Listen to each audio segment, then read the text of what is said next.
You are listening to the Horse Radio Network, part of the Equine Network family.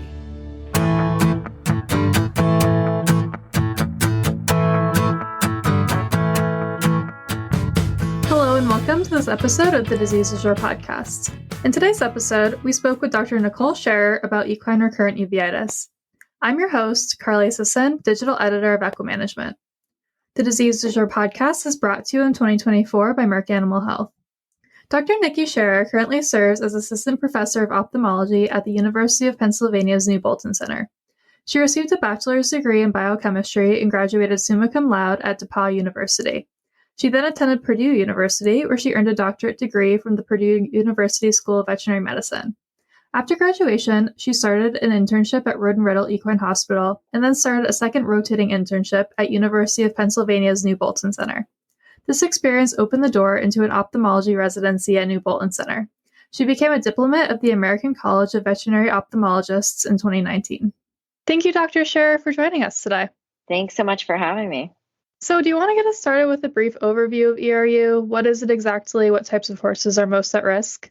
Yeah, so ERU stands for Equine Recurrent Uveitis. As most everyone knows, I'm sure everyone's dealt with it in one way or another. But what we think of it as is the horse's own immune system deciding to attack the uveal structures of the eye. So the basically attacking the inside of the eye. And then that can lead to pain, which is what an owner would usually see, but more importantly, blindness if it's not treated. What are some of the clinical signs that might make you suspicious that a horse has ERU? Yeah, so the clinical signs that the owners would see would be squinting, tearing, maybe some redness, which obviously doesn't really give you any clues about the exact problem going on. So when someone calls in for ocular pain, uveitis is generally always on my list of things to rule out. But then when you as the veterinarian's looking at the eye, what we may see is some corneal edema, maybe some vessels generally going 360 degrees around the eye. If vessels are more focal to one area, I think more about corneal ulcers, abscesses, more focal diseases. And then when we talk about what we're seeing inside of the eye, the kind of slam dunk for uveitis is what we call aqueous flare, where it's basically a haziness inside of the eye. And then we'll also sometimes see a small pupil. And if we're comparing eyes, to have a normal eye is always ideal. So we can kind of have a good one to compare to. But the iris color may change from a light brown to a black. And then our corpora nigra can also go from their normal circular shape to much, much smaller, or sometimes even atrophied enough that they're completely gone. And then important to mention, anytime an owner calls in with ocular pain in a breed like an Appaloosa, we're always going to be more suspicious of uveitis than any other eye problem, because Appaloosas are at a higher risk for uveitis than other breeds. And in particular, Appaloosas that have blankets over them or are mostly white are going to be at the highest risk. And then horses that are white with brown spots, so like our leopard Appaloosas, are going to be kind of our second highest risk. And then if you want no risk of uveitis in an Appaloosa, your best bet is to get a completely brown Appaloosa with no white on it whatsoever. Yeah, that's a great point. So how would you go about diagnosing ERU in a suspicious horse? So the exam plays a big part of it for me. If we see aqueous flare, that means you have uveitis. And then the biggest question is it equine recurrent uveitis? Because there can be other causes of uveitis. So if you have an infected corneal ulcer and you have uveitis, the uveitis isn't there because of equine recurrent uveitis. It's there because of the corneal ulcer. And then you're going to treat the corneal ulcer and the uveitis will go away. Or in some cases, a horse will have a trauma. So maybe it comes in and there's a laceration around his eye, or some hair rubbed off, or maybe there's even an orbital fracture. And when you have uveitis in those cases, you're not going to say, oh, this horse has a recurrent disease, we're going to have to treat it for the rest of its life. You're going to be more likely to say, no, this horse had a trauma. We need to treat the uveitis, but hopefully it's not going to be this recurrent condition. And the horses with equine recurrent uveitis, the things that kind of key me into this particular form of uveitis is sometimes they'll have like a green, yellowish, murky hue to the vitreous, so the back of the eye. And again, that really darkening of the iris, so going from the brown to black, tells us that there's been multiple episodes of uveitis. And then also attachments of the iris to the lens, posterior synechia, that shows us that there's been multiple episodes of uveitis generally. So we're looking for all those little hints that tell us that this isn't the first episode of uveitis. There's been previous episodes, and then we want to go more into the, okay, we're going to have to treat this for the rest of the horse's life game plan and frequent monitoring, things like that. Yeah, so moving into treatment options, one reason I was really excited to talk to you is because you gave a presentation at AAP on a new novel drug for treating ERU, and we actually have a summary of that presentation on equine management, which I'll leave linked in the show notes if anyone's interested in reading it. But can you briefly explain some of this research and this new treatment option? Yeah, so I was really excited to be a part of that project. The drug that we used is a drug that's intended for human use with autoimmune diseases, and not just ocular, but rheumatoid arthritis, the particular skin diseases. There's a lot of lofty goals for the drug. So the nice thing is horses and equine recurrent uveitis is a really nice model of autoimmune disease. So that's how I got involved with it.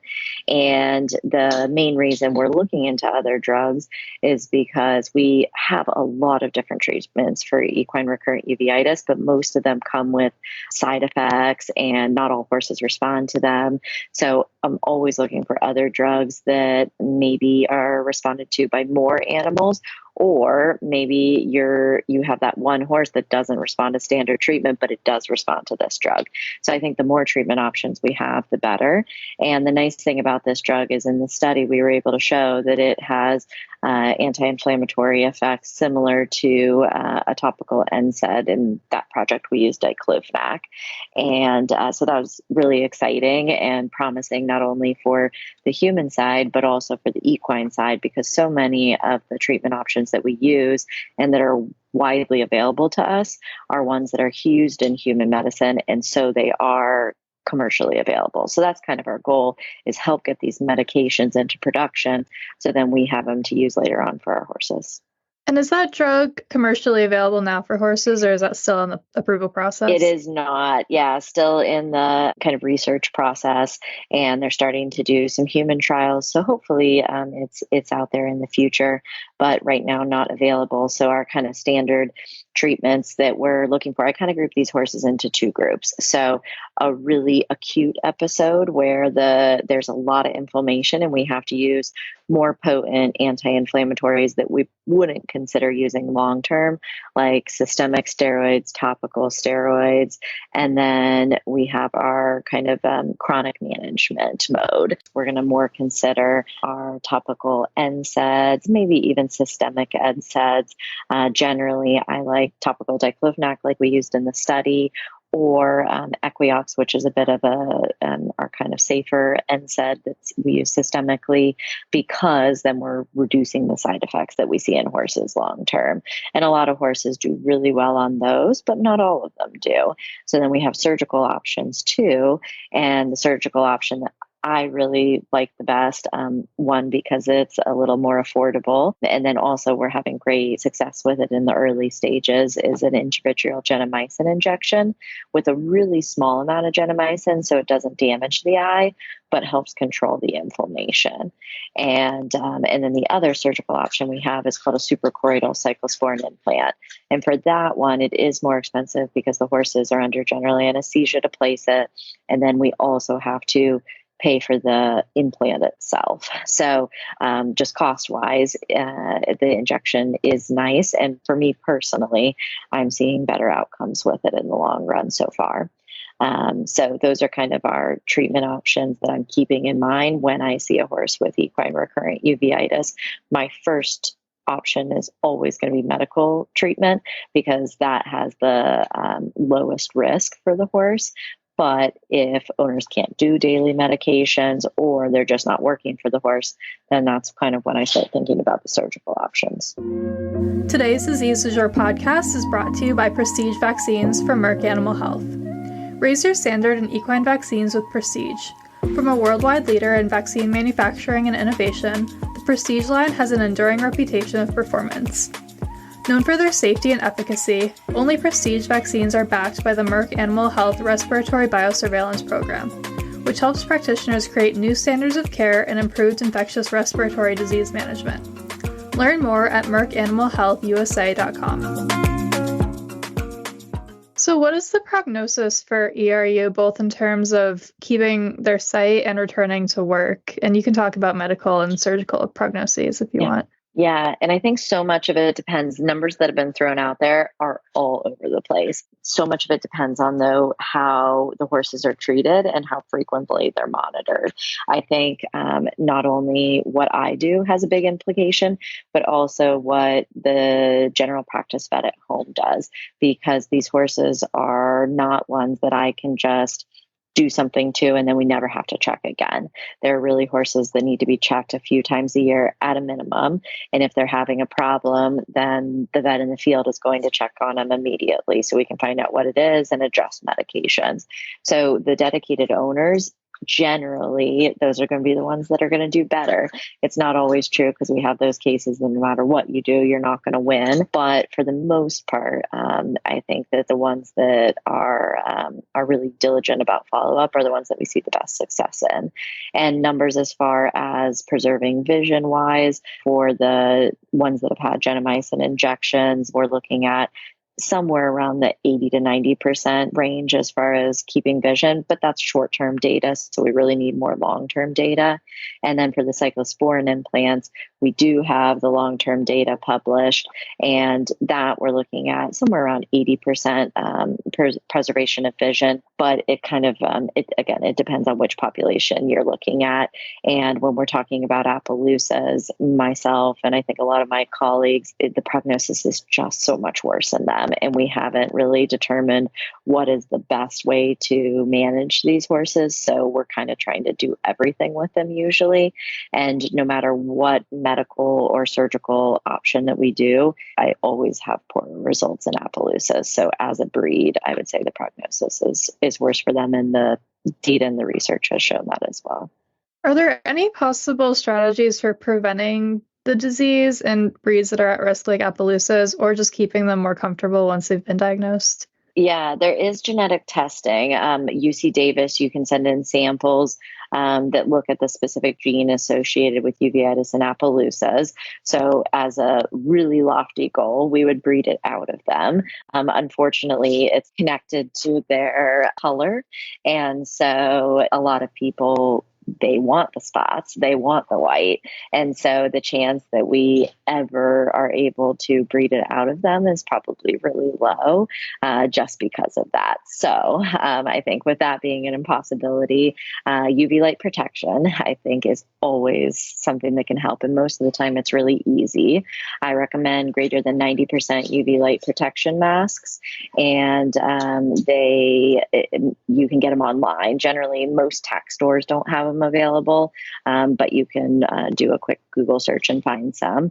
And then also just being able to do the frequent exams, and especially at risk horses. So any Appaloosa, I'm recommending that they get eye exams twice a year. And then if we're seeing any signs, early intervention is the best way to deal with these horses. So not preventing the disease exactly, but intervening early can reduce our damage that we get in the eye and hopefully also reduce the chance of blindness.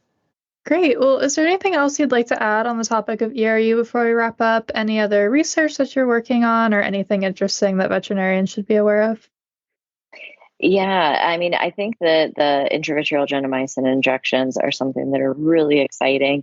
They're definitely not without complication, but hopefully we're going to have a paper out soon looking at the long-term numbers on those. So kind of be on the lookout for that. And then the biggest thing that I would say, kind of in summary, and this is what I kind of talk to all of the vets that are referring to me about, is that if you have a horse with equine recurrent uveitis, my goal is always preventing the episodes. And so if you have the horse and you are just treating it when an episode occurs, every time an episode occurs, damage is happening to the eye.